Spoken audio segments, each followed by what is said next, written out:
friends. So today I am going to put together a quick split pea and ham soup. I have some leftover ham bone in here that we had a ham roast in the Instapot. And then here I just, let's see if I get these. I just soaked these split peas overnight so they're easy to digest, and I'm just going to throw these in. I don't really have a recipe for this. I just kind of use whatever I have.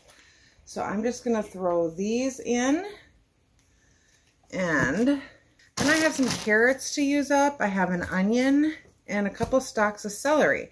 So I'm just going to throw all this in, and then I'm going to throw a can of, I do have a little bit of the juice left in here from when I cooked the ham roast, so I'm going to keep that in there. And then I'm just going to use a quart of I either have lamb or chicken broth, so whatever's in my pantry, I'm going to throw that in there. And then a little bit of water just to cover everything. When it's done, it's done. And so there we will have super quick, fast, easy split pea soup with our leftovers here. And so I will happily show you this when it's done. It will be delicious. When I make a lot, last year I canned it, and it was so nice to have this just up on the pantry shelf. So we'll see how much it makes here, if we have enough for canning. If I don't have something, I've been having stuff going in the freeze dryer all the time, but I wouldn't mind trying to freeze dry some, but we'll see. I have a whole lineup of things that I have going in the freeze dryer. But otherwise, yeah, I will just get this going in the Instapot. I'll put a little bit of pepper in there. I'm not going to add salt because the ham just has its natural salts in there. So I will show you this when it's done. All right, we'll see you in a bit, everybody. Hi, friends. Welcome to my humble homestead. And this is Trina, and I like to make food from scratch when I can, and locally sourced food or food that I can grow myself and then preserve it so I can save money and eat more healthily. As in a video that I recently posted, there has been a lot going on, and I have not been feeling well due to just weather changes, dealing with a lot of family issues and stress. And so I am going to partake in the Every Bit Challenge with Jessica from Three Rivers Home, but this year it might look a little different from me. So I have a ham bone here. I'm going to preserve or make some soup first in the slow cooker. Normally I would make this in my Instapot, but I have some yogurt going in my Instapot here. And I'm going to make this, normally I pressure can it. So we're going to see, I usually like to have soup on my pantry shelf. So we're going to get this going. I'm going to add some chicken broth here, which I do need to get some more broth going. So that might be one of the things I get going this month too. I'm going to get this going, and I have some onions in the freeze dryer, which I will show you those as well. You can do hashtag Every Bit Counts challenge to see lots of other folks participating, and participate yourself. Get some great ideas on how to preserve and just get a lot on the shelf in a short amount of time. We just try to preserve at least one thing every day for the month of August. So this is what I'm doing today. All right, everybody. Good morning, friends. Welcome to my humble homestead. As you can see, my lips are going to be moving at a very different pace than what I am saying here. I tried a new microphone, and silly me, didn't charge it. You know, funny thing, you do need to charge these wireless microphones before you use them.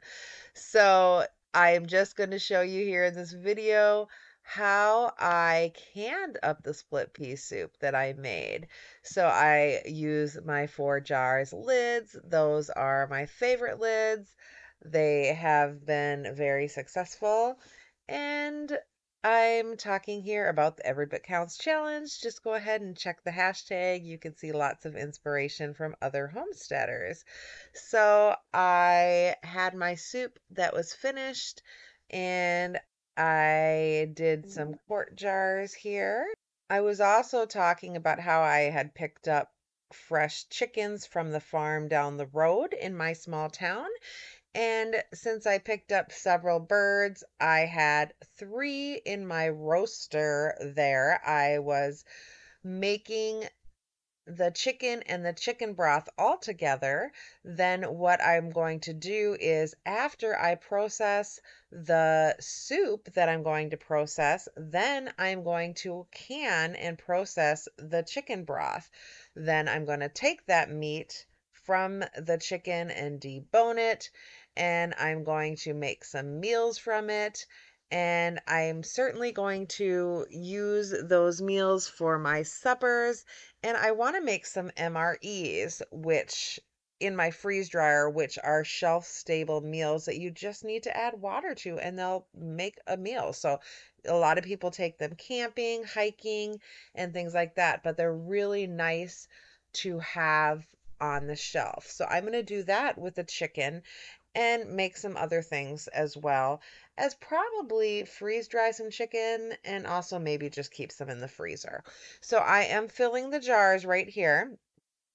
I am going to be using my my pressure canner. And just to let you know, this is not a pressure can tutorial video. I do have other videos on canning if you're interested in those. This is just showing you what I'm doing for the Every Bit Counts challenge.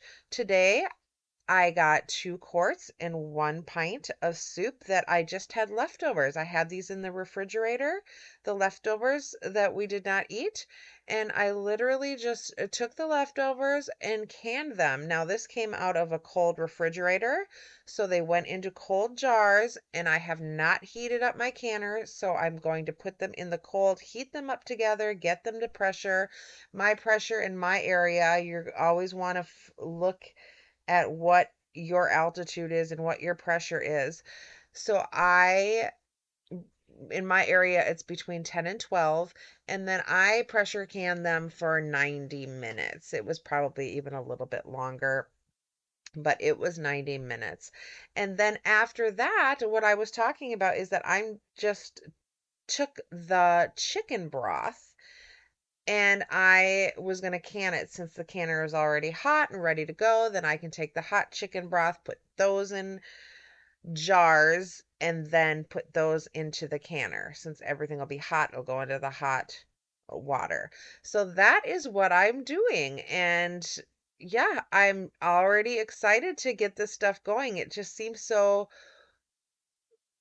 shocking that we're already upon canning season. So I'm giving a thumbs up that I'm excited as I'm thinking now that I'm already into canning season. And now I was just looking at my broth, showing the broth there. And oh, I know what I did. I didn't have quite enough for my pint jar. So I just put just a tiny bit of chicken broth in there just to top it off. So that's what I had done.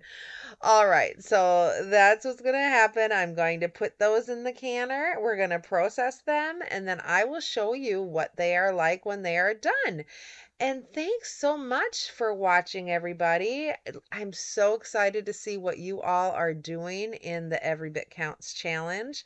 This is my 3rd year partaking in it, and I'm really, really excited. Even just doing a little bit every day has made a dramatic effect. So, once again, I want to thank Jessica for the inspiration and everybody else. I really get a lot of helpful tips from all of you. So, thank you so much. I am wiping off the lids, the jars there before I put my 4-jar lids on, and then those are going to go in the canner. So, thanks everybody. I really appreciate you. Be blessed. Have a great day, and please don't forget that you are loved.